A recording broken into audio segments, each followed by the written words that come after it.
Yo, it's World Brand Kingdom Conversation here again, and it feels so good to be back after last week's round of prayers.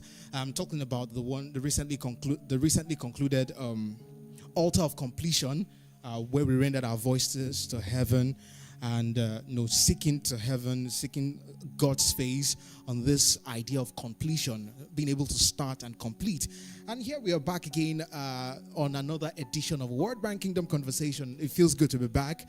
And the last time we were here, it was the first Wednesday where we had Mr. Myers, and he did justice.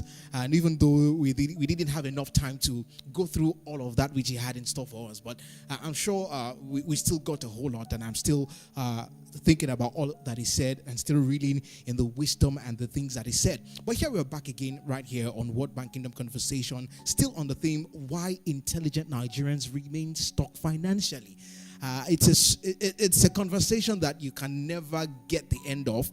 It's something that you just have to keep on thinking about, really, that why would any intelligent person, or why would any intelligent Nigerian, if they are to describe a typical Nigerian, a typical young Nigerian especially, it's that we are vibrant, it's that we are full of energy, we embody a certain level of wisdom. But then, why is it that some or many intelligent Nigerians remain stuck financially? And that's why we're here on another edition to uncover this. And as you know, I'm not here alone. I have another wonderful guest with me here. You've seen him. He's no stranger, but for me, he's my own guest. And please, let's welcome Pastor Olumide Olalekan. Good evening. Yes, sir. Good evening, sir. How are you today? I can see you looking fresh. You're looking like today's bread. Good to have you join us. Yeah, it's good to be here. So we are here on this. Yeah, okay. Don't let me get ahead of myself. Just as we did the last time, for this conversation, what we have done is to also go to speak to some of our community members to get their thoughts on this idea of intelligence and financial stability. And Mr. Ola, please take us as we get to hear what they had to say.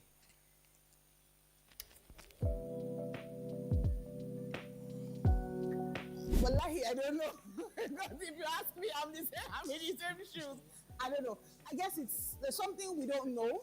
There's something we don't know. And so we need to take it beyond our level of intelligence to learn the practical skills from people like Pastor Dakona who know how to make money. Yeah. People like Pastor Kunen to come and teach us.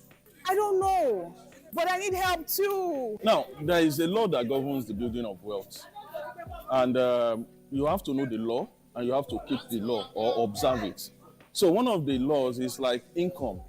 For example, we struggle financially if the income is not up to what it should. For example, now Nigerians, even if you're earning $1 million, it's not about what you spend, it's about what you save. So if I'm earning 500,000, for example, and I'm saving 400,000, I'm better off than someone that is earning $1 million and can't keep 100,000. So that is where we build wealth from, income. Then the income, as in you save, and then try to invest your savings into investment, as in put your savings into investment, such that the investment can grow over time. Now, not everybody is educated about investment. Not everybody is educated about savings. So you might be intelligent, very, very well, intelligent, but these laws that governs the building of wealth, if you don't know it, there's no how you can prosper in it. I think it's our Nigerianness, and that is both from the individual point of view and from the collective point of view. First, we have systems in place that do not equate effort into tangible value, right? So that means a lot of times, even if it's not going to give you much, at least the effort you put into something is supposed to give you some return. But our system does not particularly allow for that.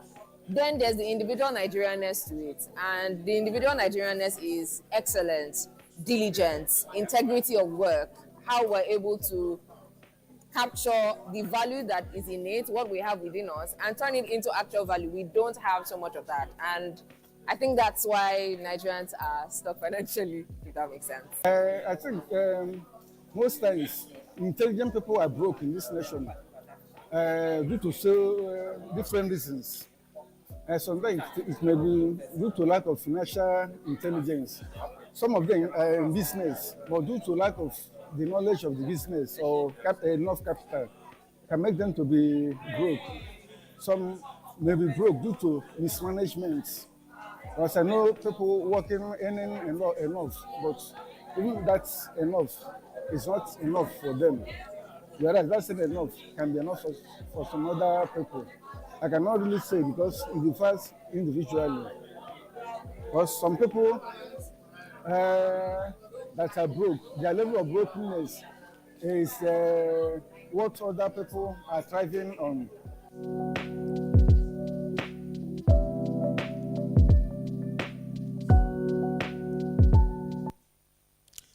All right, back again. So you heard from some of our community members, and that was from actually last week. We're still going to play the recent one, and the reason why we played that one was for people just joining this conversation afresh to see what we did last time. What am I saying last year?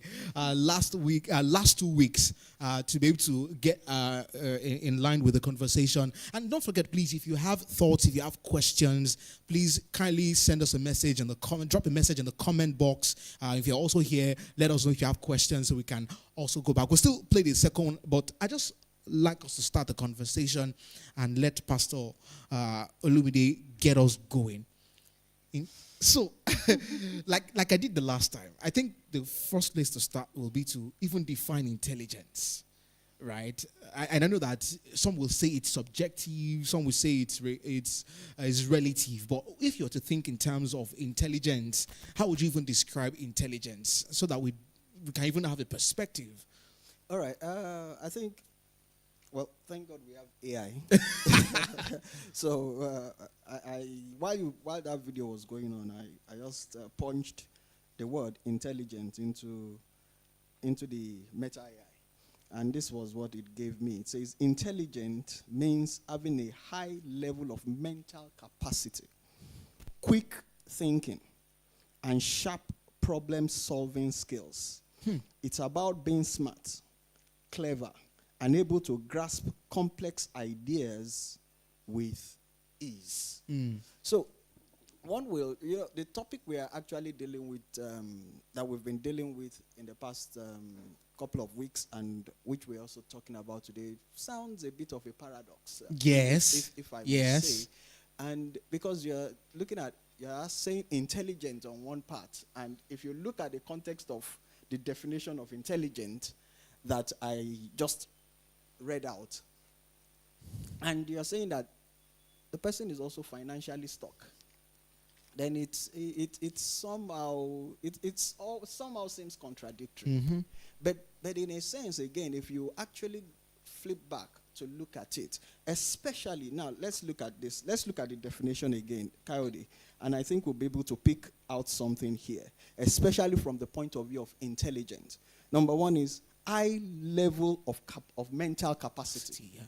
So which means that if we're saying intelligent Nigerian, are we saying that Nigerian we are describing has a high level of mental capacity? Okay. That is number one. Number two is he able to think swiftly? That is number two. Number three is, does he have sharp problem-solving skills?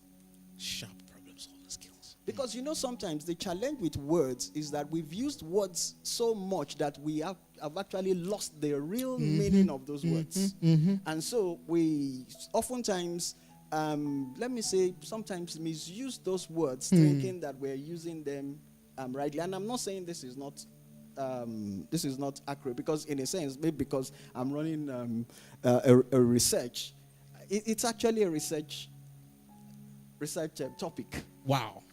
To really look like, because if you look at it all over the world, especially amongst other countries in Africa, they've always placed Nigeria on a particular pedestal in terms of being smart, being you get. So now let's take that towards being stuck financially. Now, this is the way I want to look at it, is that being intelligent means that you have some level of capacity. But however, the capacity you have is based on the information you have. Information. Okay. So, which means that you might be able to think swiftly on your feet, maybe as relating to some other matters, and you may not be able to think swiftly on your feet as it relates to financial matters. Do you understand? Because, well, being should I say, having consulted for some time, especially among small businesses, you'll find out that yes, Nigerians could actually be intelligent, but you find out that we are not so intelligent when it comes to finances. Sorry, sir. Hold that thought, because I'd like to take you on that. Just before we get deeper into that, we're going to play the second vox pop that we did. For us talking to our some of our community members, getting their thoughts. Mr. Ola, please take us away.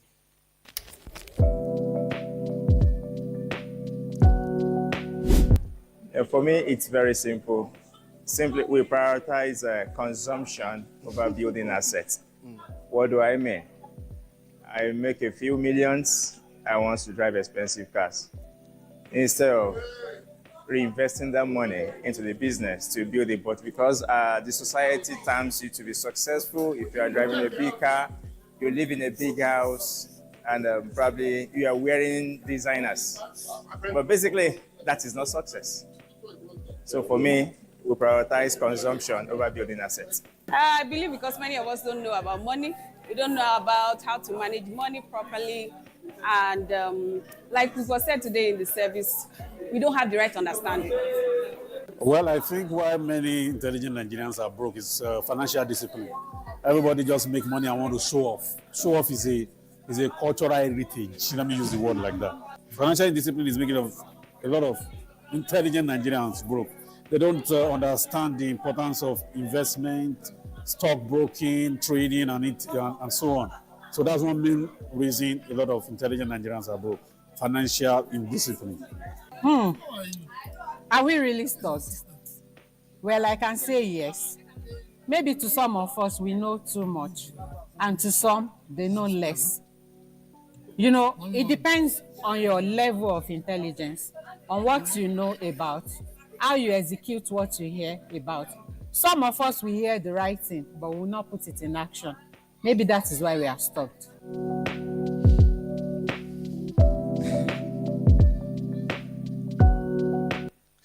So, and I can see a connection with what you said, the information, right?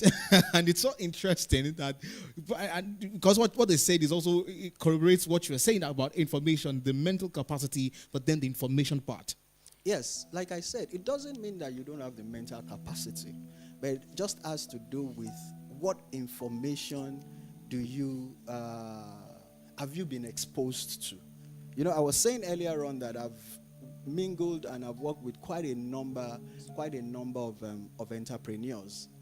And like I said, a lot of people, even a lot of entrepreneurs, don't understand they don't have knowledge about finances. I mean, financial knowledge. Take, for example, somebody gets money. I mean, a business person gets money. Can't even classify what the money is. Just says that the money is income, even when the money is borrowed. I'm serious. Any money that comes from my experience, from my interaction, any money that comes into an average entrepreneur's business the term is as income. But it's not.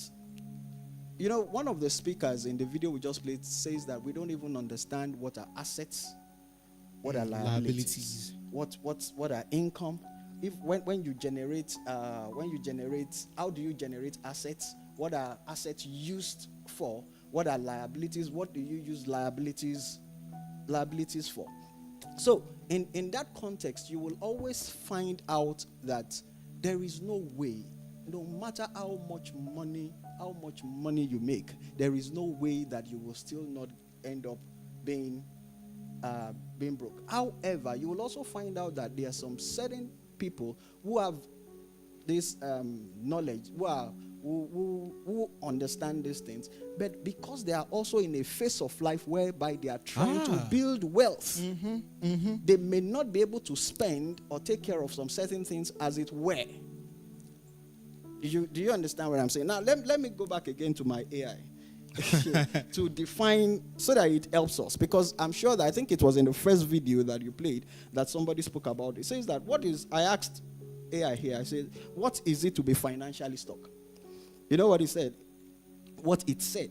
It says, being financially stuck means you are having trouble making progress with your finances.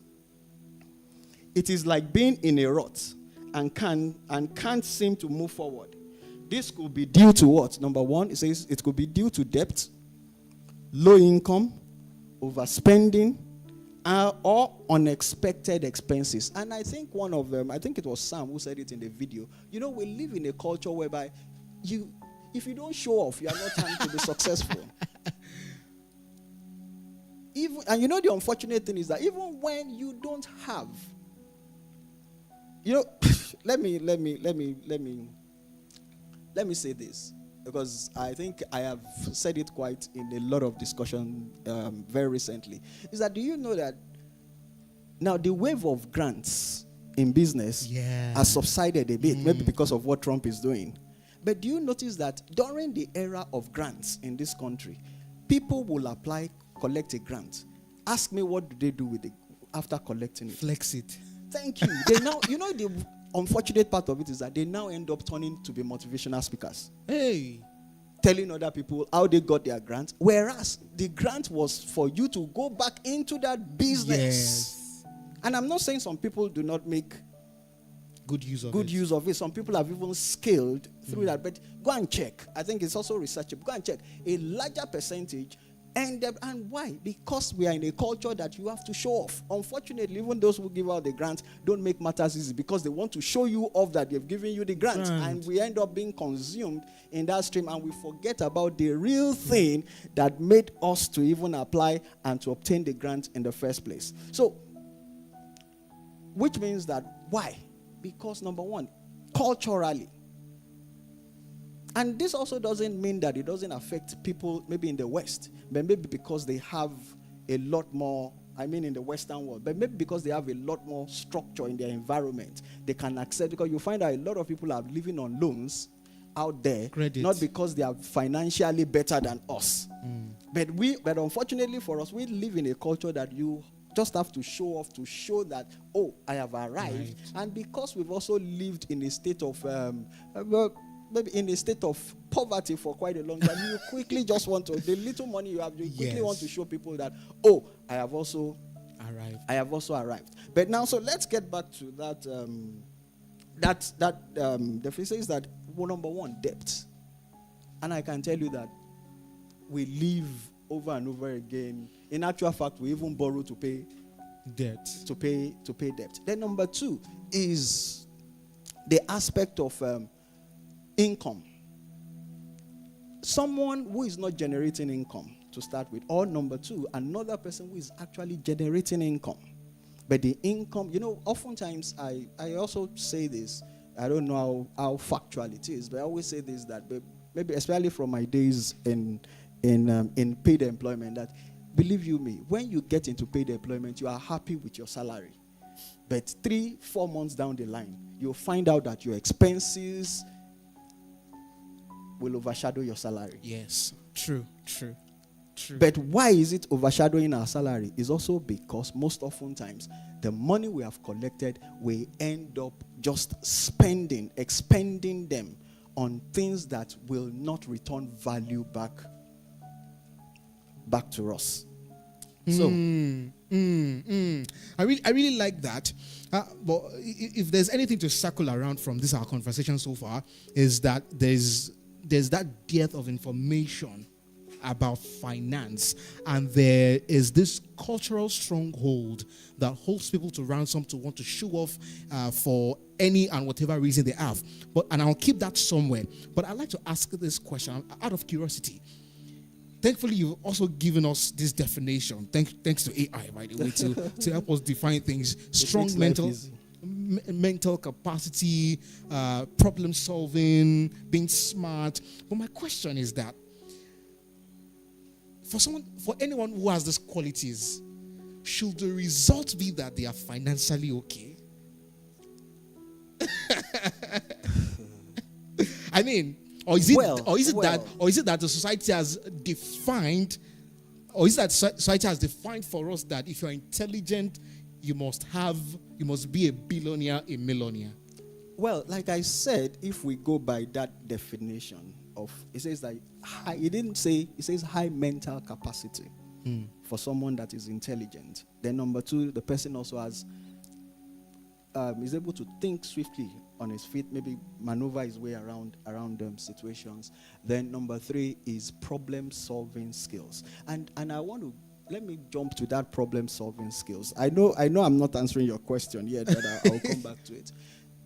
That problem-solving skills is the fact that I think one of the person in the video you played also mentioned it. It's also because we are consumer-centric. We are consumer-centric. You know, sorry, I'm making a lot of reference to some of the discussions I have had. Take, for example, even those of us, especially in this climate, that are using the social media platforms and all the rest, and we're generating a lot of money. Think about it, Kaudi. What content are we really putting out there? Is it really edifying? Is it really, how many years ago have we been watching James Bond movie and they were showing us technologies of the future that we are seeing today? Yeah. What are our media people projecting? So even those of us that seems to be highly intelligent, because of what we are observing, what we are seeing by way of our media, you find out that all of a sudden that capacity begins to reduce, because you are now assuming that I really don't need to do much. Maybe I just need to I really sometimes don't even need to work. Maybe just, for example, in church, just come and pray, and your problems are solved. And let me turn back to that aspect of the debt. Doesn't it sound interesting or intriguing that a woman, I think somebody has said it before, but let me just say it again. A woman, her husband just died and she was in debt. And the prophet showed up and the prophet says, go and get into debt again to solve this problem. But you will see that there is a difference between the earlier, well, we don't know the story about the earlier debt, but the second debt was that in getting into debt, she had to borrow pots, but it was turned into what? Assets that she could sell. Yeah.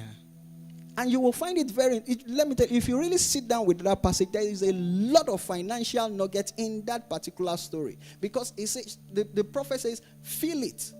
These were people that were hungry. He didn't tell them to eat out of it. He says, sell. After selling, pay your debt first. He now says, live on the rest. Now, how are they going to live on the rest if they do not replicate that methodology again, over and over again? So, now coming back to your question, you'll find out that based on that definition, well, somebody intelligent may not be a billionaire depending on his priorities. Depending on his priorities. Yes, because some people may not be so much interested. It's one of the things I found out, that some people just want to be okay. Once they can meet their basic needs, they are just fine. They really don't want so much. Because the funny thing about making so much money, I think it would be lovely if we had people like Elon Musk and Dangote here. I'm sure Dangote is not sleeping. Maybe he was sleeping 2 hours before. Now that he owns a refinery, he will be sleeping 1 hour. But sorry, I'm always talking about entrepreneurship because it seems to be my field. Now, Kaudi, ask yourself, how many conferences have you gone to in time past that they've told you that become an entrepreneur and you don't need to work again for the rest of your life? That's what they sell, actually. It's not true. You actually work more. And the terrible part of it is that the more money you make, the more work you do. Because even in that instance, you need to even sustain the level of wealth that you have accumulated. And that's what is happening with people like Dangote, because you find out that they are now getting into a lot more mega projects. So that's why I said that anyone, based on the definition that we have, should really be, let me use the word financially stable. Not necessarily wealthy, but let me use the word financially stable, because that has to do with individual priorities. But if you have as much mental capacity and and you're able to solve as many problems as possible, then definitely you should be wealthy. But you'll find out that some people are not just interested in stuff like that. I'd like to also come back to that cultural stronghold, which is a part of this conversation that we're still looking at. And a part of it is what we've said, this consumer behavior, this idea that you need to show off. But there's this other part also that I think we don't always talk about. I don't know if you've been in a situation where they will tell you that, but it's because this person is a cheat. They will say, oh, Lord, and all of that. And it seemed to sort of describe that he's intelligent. Meanwhile, he's a cheat. I'd like you to speak to that also. How we've gotten to this point where someone is termed wise because they can cheat their way out of things. Sorry, I want to use a particular episode in scripture, but that doesn't mean that I'm trying to buttress in the fact that people should cheat. But I'll still get back to my point. Do you remember the story of this particular servant that the master says put in charge of his stuff, of his property, and when the master, and he did everything just the way he wanted. And when the master came back, you know what the Bible says? The Bible says that the guy now quickly went to the people that he had transacted with and says, you, 100,000 naira, pay 50. You do this, you do that. Now, and you know the interesting thing, which oftentimes I think we really do not understand. So, well, not that I also understand it, but to the level I understand that particular. The Bible says that this guy, even Jesus Christ was saying, it seems as if he was commending the guy. That he had played intelligently, he had played wisely. But no, that wasn't really, from my own point of view, that wasn't really the commendation. What Jesus Christ was trying to bring out of that story for us was to say that this guy found himself in trouble and knew that he was going to lose his job, but the Bible says, it actually says he used unrighteous mammon to gain social network for himself, so that if he loses the job, he's going to have a soft landing. My goodness. Do you get? And for me, I think that, which, I had a class this morning and we were talking about different types of capital.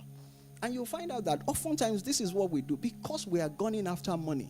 Most oftentimes, even when we are gunning after the money, we begin to destroy relationships which are a lot more important, or that can even facilitate a lot of these things for us.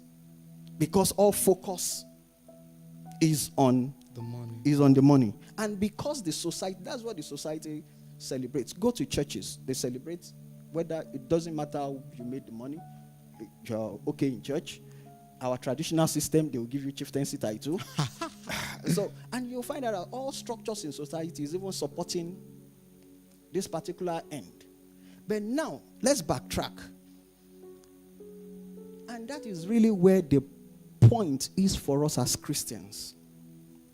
Is that how do we maintain a middle ground to activate our intelligence in such a way that we are financially stable or wealthy, whatever classification you want to give to that, and at the same time we still maintain our integrity, we still do things rightly. And I'm not saying it is absolutely possible. It is absolutely possible. Now let's go back. Let's look at stories in the Bible. Abraham.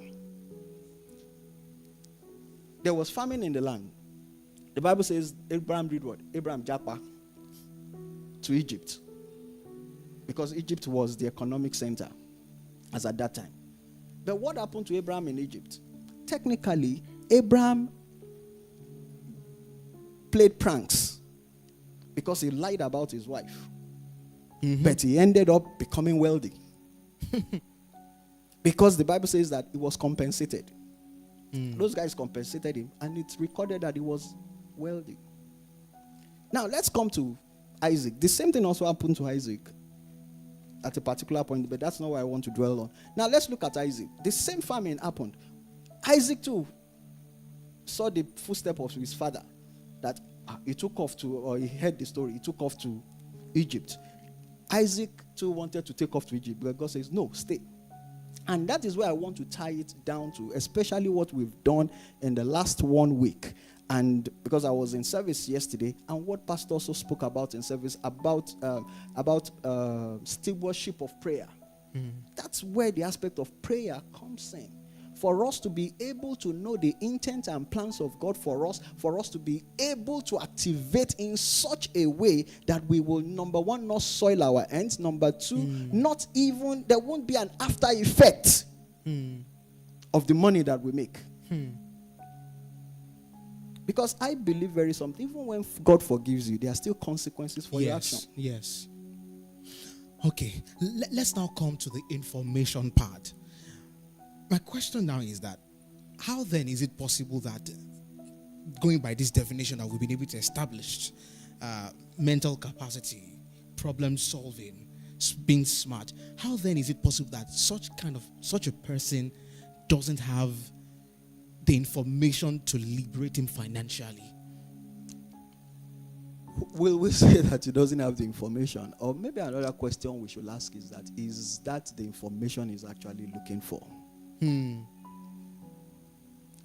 Is that the information he's actually looking for?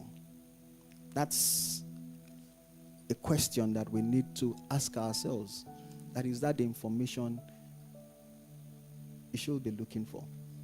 You know, I'm trying not to say some certain things so that especially with what is happening around us in terms of social media and all of, a lot of influencers and everything, and what and I believe me, I don't have any problem with whatever they're doing, but my challenge is, especially our own influencers, my challenge is that are they really in their effort of making money, are they really sowing these right seeds that will grow our country?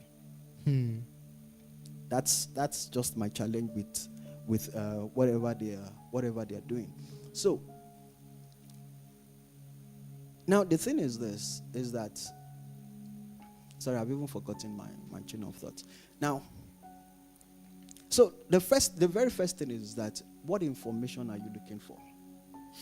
Okay. That's number one. Now, number two is that, now take for example, because our domain is church. Now, somebody who comes to church every now and then, and all that is presented to him whenever he has problems is pray. And I'm not saying he should not pray. Pray. And the prayer is always centered around the fact that you are transferring responsibility to God. There is nothing on your part to do other than just pray. Whereas, and which is one of the good things that we have been taught in this church, is that prayer is an avenue whereby you commune with God, God downloads to you, and you go back to implement. Because that was what Isaac did. God told him, don't go, stay in this country, do this, invest in the land. And even in farming period, he says what? And it yielded unto him 100-fold. But you find out that Isaac did not just say, okay, God says I should stay, and he stayed, and he didn't do anything.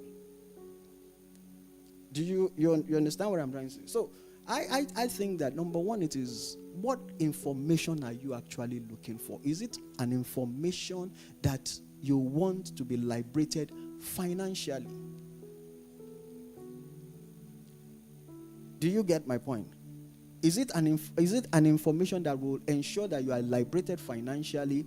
Number two is it an information that, if I have the money, I want to show off? And believe me, that's fine for some certain people. Do you get my point? So for me, it's what kind of information are you looking for? Because that will determine what you will expose yourself to. Believe me, it's not easy, especially when you are coming from a background that is not wealthy. It's not easy to build wealth. Yes, very true. It takes tremendous effort. It also takes tremendous process of time for you to build wealth. And that is why, if you are thinking generationally that, it's something I need to transfer to the next generation, then you might have a bit of soft landing for yourself in terms of enduring that process. Because sometimes you even yourself may not even enjoy it as much as the next generation will enjoy it. But bottom line is that what information are you actually looking for? What information are you exposed to? Because if, for example, you can't differentiate between what is an income, an asset, a liability, then there's a big problem. So which leads me to my next question, because this still on this idea of information, and my own concern has always been that there's information everywhere. So how come, or how is it that an intelligent person will not know the kind of information he or she needs and where to get that information? Well, let me put it this way, because sometimes, let me say, and I feel that people will understand what I'm trying to say here, is that in a sense, our life seems to be compartmentalized. And what do I mean? There's the financial part, there's maybe the social part, the marital part, the educational part, and different parts. So sometimes it might, if you're not so much worried about your finances, you might be so smart when it comes to other dealings. You get, and that will just be there. Do you get? Then number two is that yes, information, believe you me, information is everywhere. But the truth of the matter is that as much as there are tangible, real information, you also have false information. And that's the reason why I was dwelling a lot on our media, especially in this nation, because it is one area. Now, take for example somebody that has immersed himself in media projections that have showed that the only way for you to make money is if you do Yahoo, if you do drugs, the worst part of it, you do money rituals, which is what, and the terrible thing about most of our movie production in this country, especially as relating to that, is that they now at the end of the day show us that the person still has a happy ending. Oh my goodness. Without consequences. So somebody has, no matter how intelligent that person is, that is to what level that person will be. And the problem is this. Even when, now this is it. Let me bring it maybe into a bit of spiritual context. The Bible says that the spirit wars against the flesh. Now you are receiving information from the spirit, you are receiving information from the flesh. Now which one will take hold at the end of the day is to the one that you have exposed more of yourself. Yes. So no matter how effective the information you have received from the spirit, but if the information you are receiving from the flesh is more, that is what you will yield to. So even those people that are highly intellectual, at the end of the day, you will still find out that because, now let me give you an example. A bank executive, and I'm telling you real life story, a bank executive that are churning out in the age of technology, they were churning out ATM cards and all the rest. And this bank executive decided that he was not going to collect ATM card, he was not going to be on internet banking. You know why? He says because of technological fraud. I'm serious. Now, will you expect that from a bank, a director? And they will be asked to speak on technological advancement of the bank. And he will speak on it, but even he himself is not convinced about it because of some challenges that system has. And you will find out I think that will come back to what we discussed about cognitive dissonance. So, but what this is it, is that the information is there. Truly, the information is there. But the fact is that while there are truth, there are also lies, there are false information, but which one do you expose yourself to very often? That is what will have the upper hand at the end of the day. Sir, but what's now concerning, again, for the intelligent mind, is that shouldn't an intelligent mind be able to get to a point where he or she is able to distill between nonsense and sensible information, especially as regarding to his needs per time? Well, maybe if the need is so overwhelming for him to make a change, but you will still find out that a lot a lot of us are still held down by our cultural stuff. Strongholds. A lot of us are still held down by that. And so that dictates, to a large extent, what we will tilt ourselves towards. Do you understand? That's why if you go back to one of the things I said, how can I have a business? I need funding for the business. I applied for a grant for the business. When the grant came, the next thing I did was to buy a car and possibly started speaking here and there, telling people how they too should apply for a grant and all of. And 5 years down the line, what can be said of that particular? Don't you think that there's something wrong around that? Because you find out that the real intent in the heart of the person was not so much of the business, it's just the money that the business will provide. And since there's a shortcut through the grant, the person just quickly abandoned that project and said, since the money is here, let me just use the money to flex and achieve what I just want to achieve in the first place. So you also find out that objective matters. But would that kind of person be determined an intelligent person? Because it's assumed that if you're intelligent, you should know better. Well,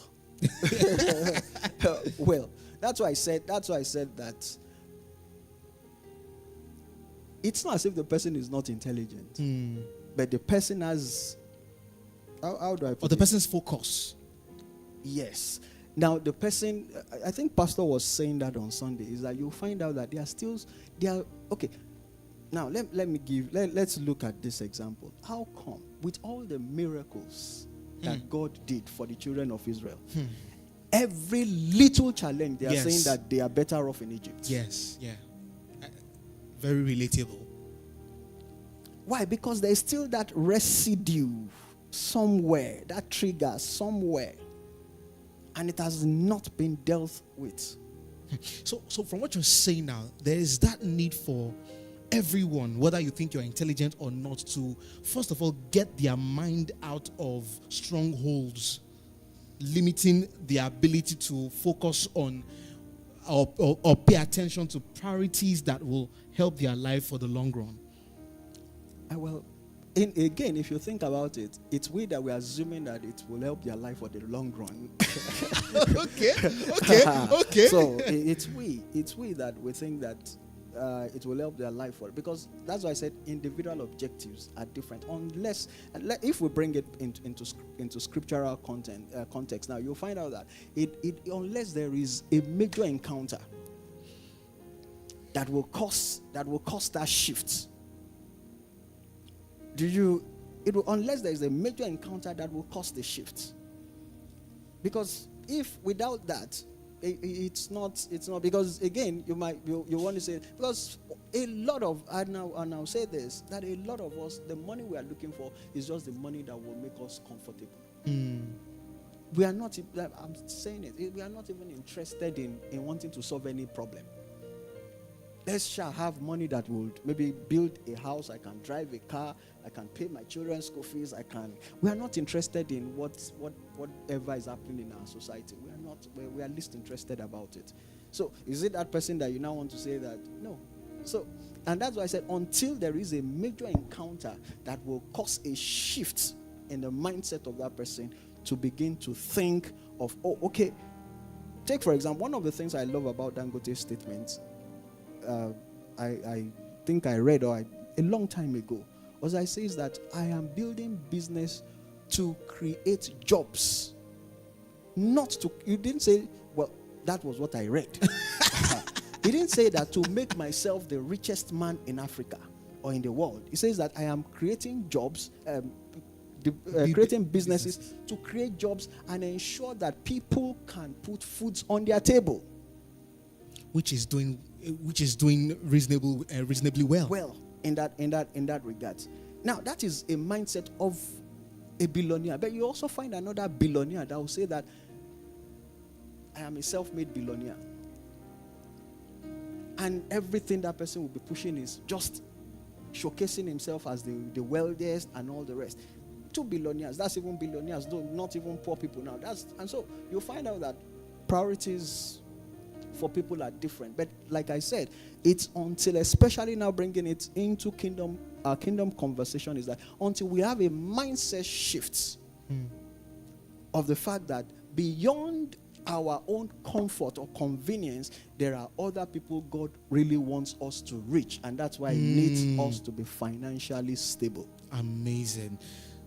Again, I like this thing we've spoken also about, this cultural thing, and this thing that creates something in people's mind.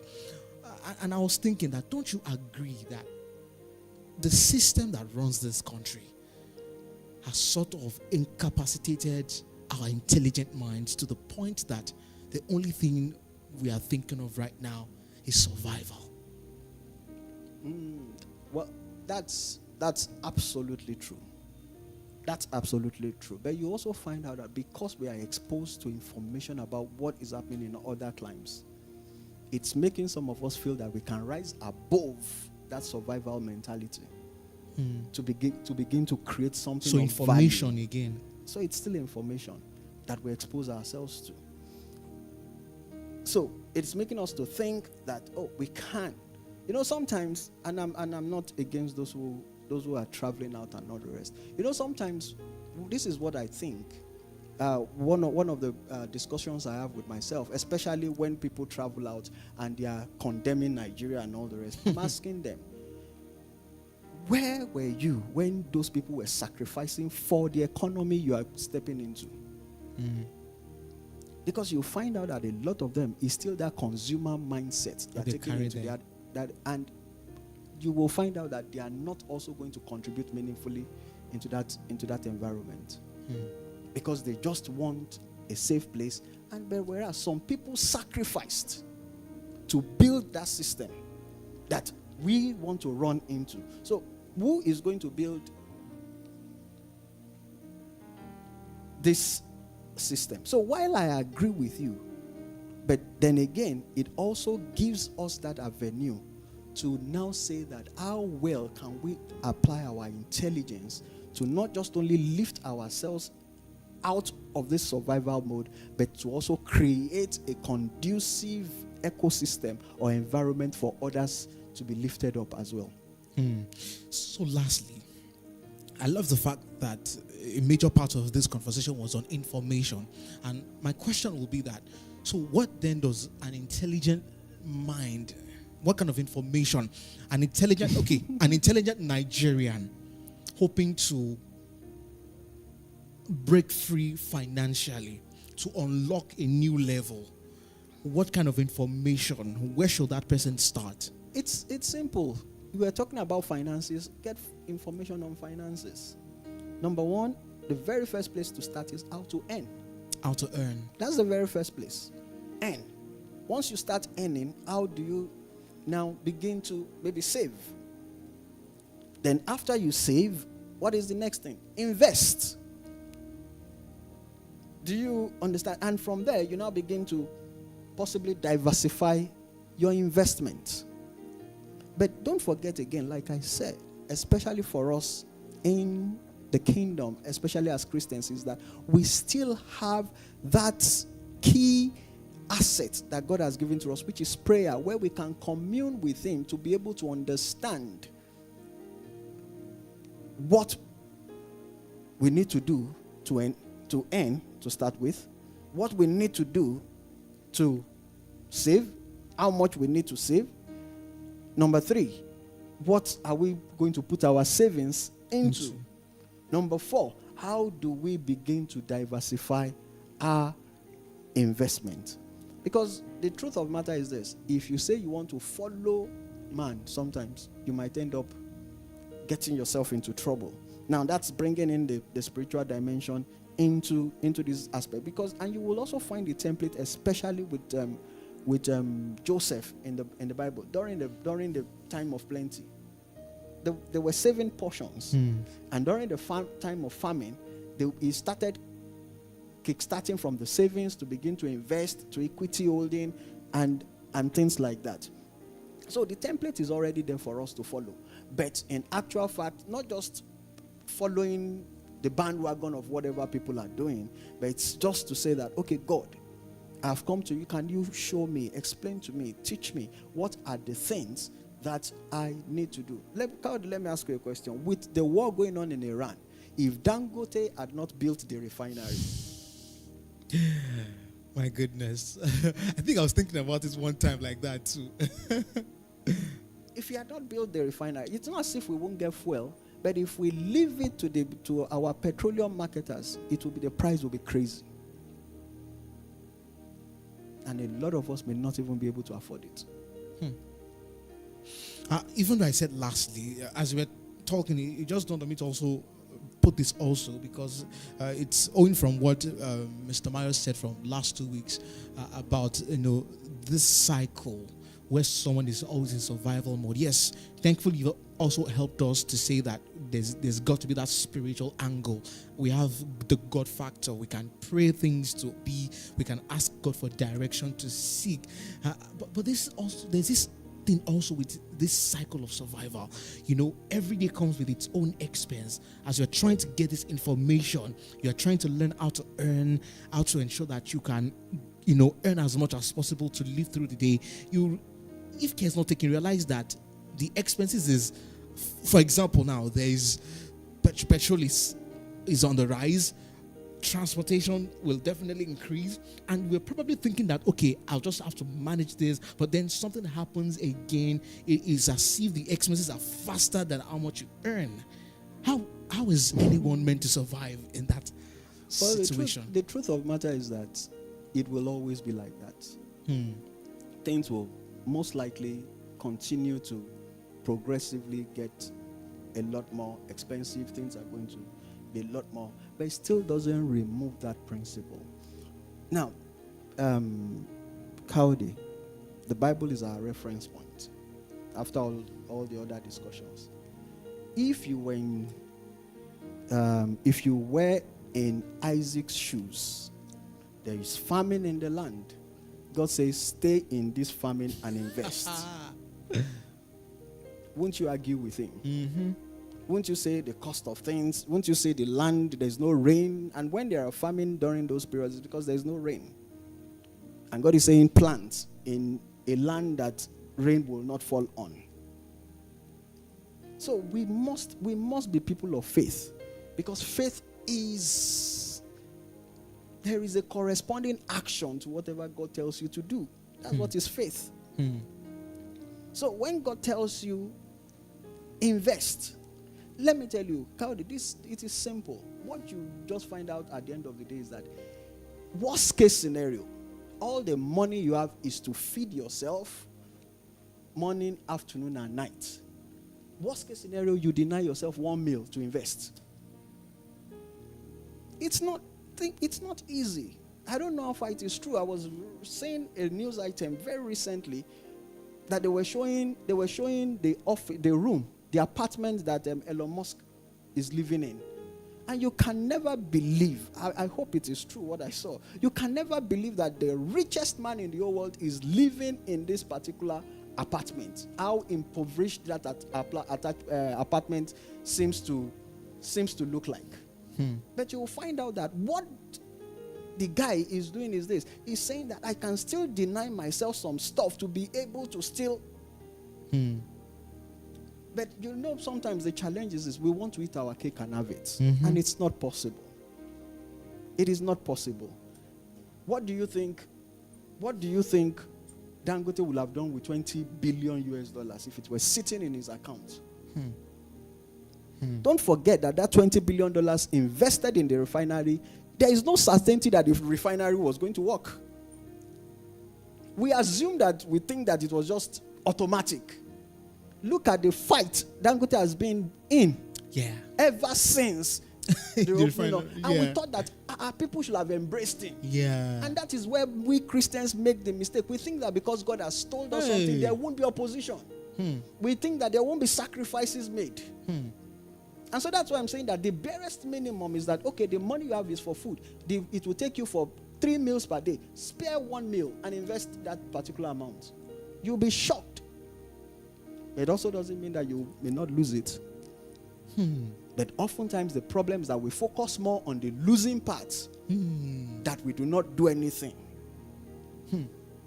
Wow, what an insightful session. I must say thank you for taking us through this time. The knowledge you've been dishing out this past time has been amazing. Just to tie things around and make things make sense, I think the bulk of everything still has to do with information. You could be the smartest person and not have the right information. And if you take a close if you took a deep dive into what we define as information, it's not necessarily that you are reading something, is that you have access to what you need per time and you are acting on it. Another important thing I took out from the conversation was that there's got to be that point in your life where you are not seeing yourself, where you are seeing what you can contribute to your society, not just that you want to show off. The culture will tell you that the only way you can show that you've made it in life is when you can show off that you have the finest of cars, as against building platforms where people can have jobs, where someone can see, I have a job because this person built this. And as much as information is also necessary, there's that God factor. Is the only one that can guide us right. Is the only one that can lead us. He said, Jesus was speaking to his disciples. He said, I'll send down the Holy Spirit. He said, the Spirit of truth. He will lead you into all truth. And that is what we have received by the virtue of this Christ that we have. So you don't necessarily have to go through this alone. Talk to God. Pastor told us, he said, tell God, to ask God, how would you have me earn? Is to say, okay, I need to earn. Well, then in what capacity? And then you will discover that God, as a matter of fact, has given us talents, abilities, by which if we can, work on it well enough, the skills we get from it can begin to help us earn enough, and God can begin to lead us. And it's my hope that this session has been liberating for someone. And if you're someone out there, you have exposed your flesh to so much information, so much unnecessary information, there's still time for redemption. Change your focus. Begin to look at things that can help your life towards the things that you need. Though Pastor said it's personal objectives. Maybe for some of us is that we've got to change our priorities. Maybe for some of us is that we've been thinking that all we just need in this life is just to be okay, as against the fact that we need to begin to turn ourselves into platforms through which many other people can leverage on, and they can, get their lives going. But again, you are intelligent. You don't have to remain stuck financially. You can receive freedom and you can progress.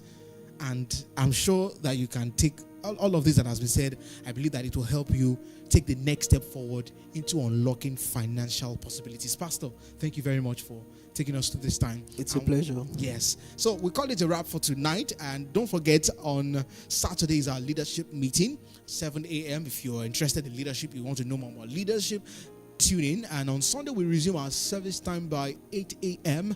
right here. Still talking about problem solving OS, and by 9:30 a.m. we have stewardship assignment. And last week was amazing. Do join us. And we also have our Easter and the Easter program coming up very soon. I'm sure you'll get to see that in a minute. And also on the 28th, yes, is it 27th, which is a Friday, which is the last Friday of this month, we're going to be having an all-night service here. We want to pray execution at the altar. We want to take it to God. We want to receive insight. We want to draw from God to give us this booster, to give us this wisdom, this idea. It's going to be a night to download things from God and to apply ourselves to what and how it will have us move in the next journey of our life. So that's about it right here on World Bank Kingdom Conversation for this week. Kayo Deson is my name, and I hope to join you next week. So, no, I hope that you join us next week, really.